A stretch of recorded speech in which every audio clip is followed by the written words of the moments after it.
reader for this week. Yeah, Principal Daiuto asked me to do it, and I'm so excited to make this video for my friends. I haven't seen them in so long, and I miss Long Hill School so bad. I picked my favorite story, too. It's gonna be so much fun. I can't wait for them to see it. You mean they're seeing it right now? Oh, it's recording. Oh no, I didn't.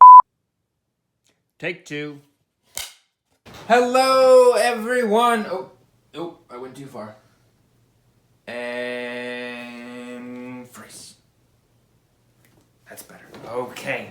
Hi, everybody. It's me, Mr. Smith. I miss Long Hill School so much right now, and I'm stuck at home. So I thought that to spread a little light and joy and cheer, that I'd put together a little video of me reading one of my favorite stories of all time. The one, the only. Pow! Streganon. I love this story so much. And although you may have heard it before, I am convinced you have not heard it the way that I tell it. So, without further ado, let's get started. Streganon.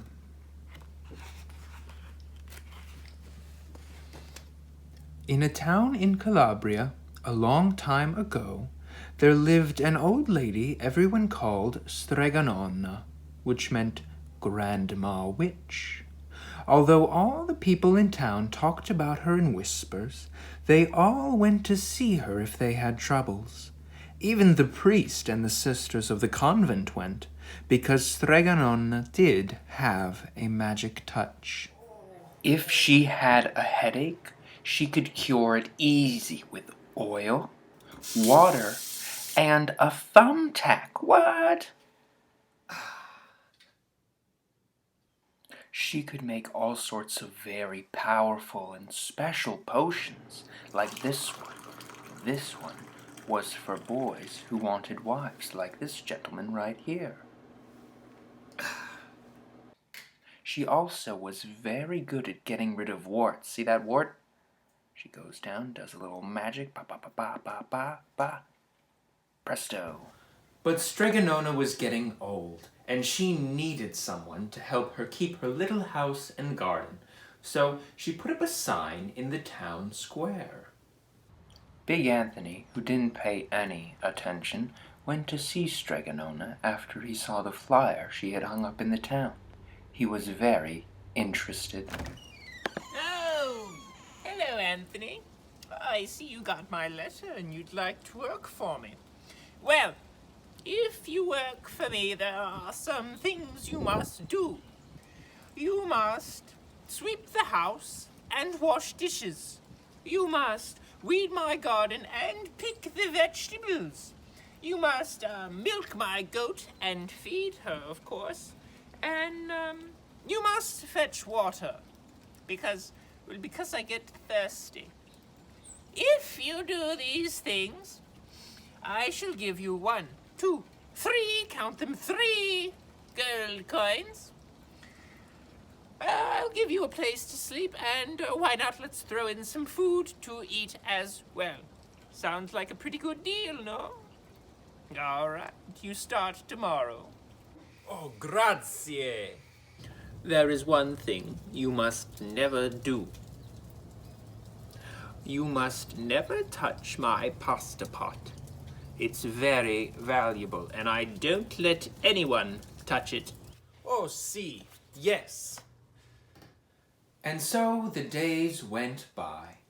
Big Anthony did his work, and Streganona met with the people who came to see her for the headaches and the husbands and the warts. Big Anthony had a nice bed to sleep in next to the goat shed, and he had food to eat. One evening, when Big Anthony was sweeping the house, he heard Streganona singing.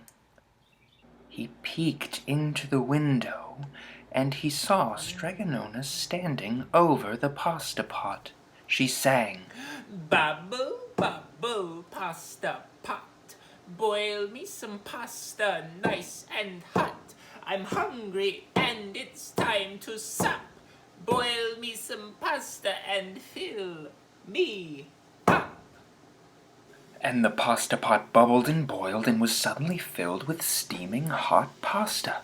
Then Stregonona sang, Enough, enough, pasta pot. I have my pasta nice and hot. So simmer down my pot of clay until I'm hungry for another day. How wonderful. That must be a magic pot for sure. and Stregonona headed outside to call Big Anthony in for supper. But it was really too bad Big Anthony didn't pay attention, because he didn't get to see Stregonona blow 3 little kisses at the magic pot when she was back inside. And this is what happened. The next day, Big Anthony went to the town square to fetch water, and he told everyone about the pasta pot. It's this big pot of pasta, and it just fills forever. There's so much pasta, there's an infinite amount of pasta. It just kept coming. It was incredible. It was the most incredible thing I've ever seen in my whole life. Naturally, everyone laughed at him because it sounded so silly. A pot that cooked all by itself? Oh, you better go confess to the priest, Anthony. Such a lie.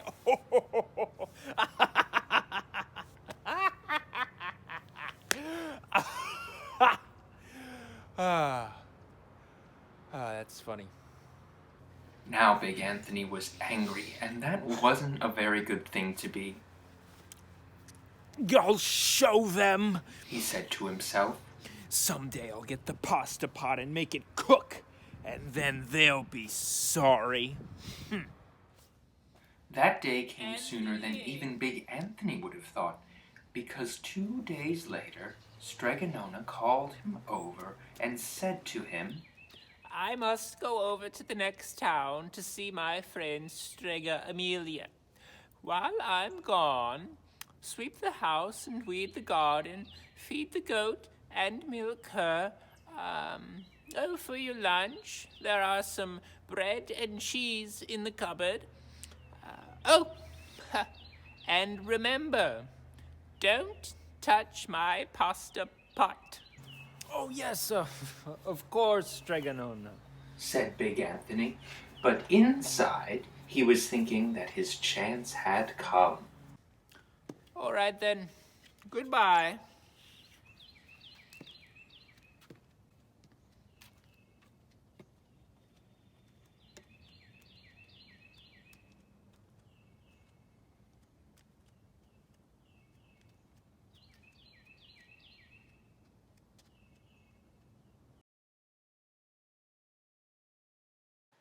As soon as Stregonona was out of sight, Big Anthony quietly snuck back inside.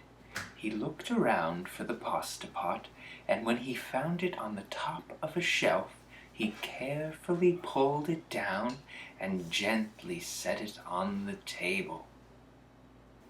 Now, let's see if I can remember the words. And Big Anthony sang, Bubble, bubble, pasta pot. Boil me some pasta nice and hot. I'm hungry and it's time to sup. Boil me some pasta and fill me up. and sure enough the pot bubbled and boiled and began to fill up with pasta. Aha! Said Big Anthony, and he ran into the town square and jumped up on a table. Everyone, get forks and plates and platters and bowls. Pasta for all at Stregonona's house. Big Anthony has made the magic pasta pot work. Of course, everyone laughed, but ran home to get forks and plates and platters and bowls, and sure enough, when they got to Stregonona's, the pasta pot was so full it was beginning to overflow. Big Anthony was a hero. He scooped out pasta and filled the plates and platters and bowls. There was more than enough for all the townspeople, including the priest and the sisters from the convent. And some people came back for 2 and 3 helpings, but the pot was never empty. When they had all had their fill, Big Anthony sang. Enough, enough pasta pot. I've had my pasta nice and hot. So simmer down my pot of clay until I'm hungry for another day. But alas, he did not blow the 3 kisses. He went outside to the applause of the crowd. He even went so far as to take a few bows. He was so busy listening to the compliments from everyone that he didn't notice the pasta pot was still bubbling and boiling until a sister from the convent said, "Oh, Big Anthony, look!" And pasta was pouring out of the pot all over the floor of Stregonona's house and was coming out the door. Oh, stop! But the please, pasta stop, please, did not please, stop, please, please, and if please someone hadn't stop. grabbed poor Big Anthony, the pasta would have covered him up. The pasta had all but filled the little house. Out of the windows and through the doors came the pasta, and the pot kept right on bubbling.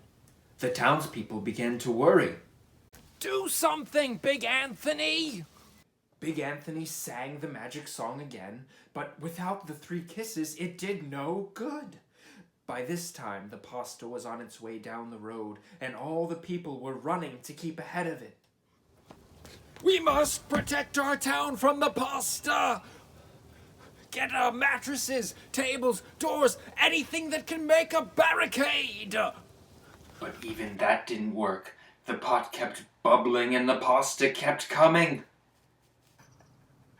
The pasta will cover our town.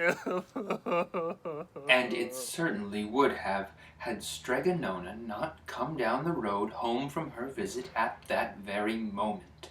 She did not have to look twice to know what had happened. She sang the magic song and blew the 3 kisses, and with a sputter, the pot stopped boiling, and the pasta came to a halt.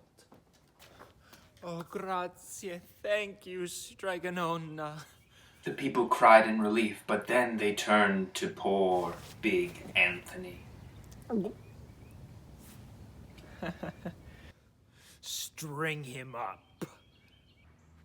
Now wait. The punishment must fit the crime. And she picked up a fork that was on the ground nearby and handed it to Big Anthony. All right, Anthony. You wanted to eat pasta from my magic pasta pot, and I wanted to sleep in my own bed tonight, so start eating. And he did. Poor Big Anthony.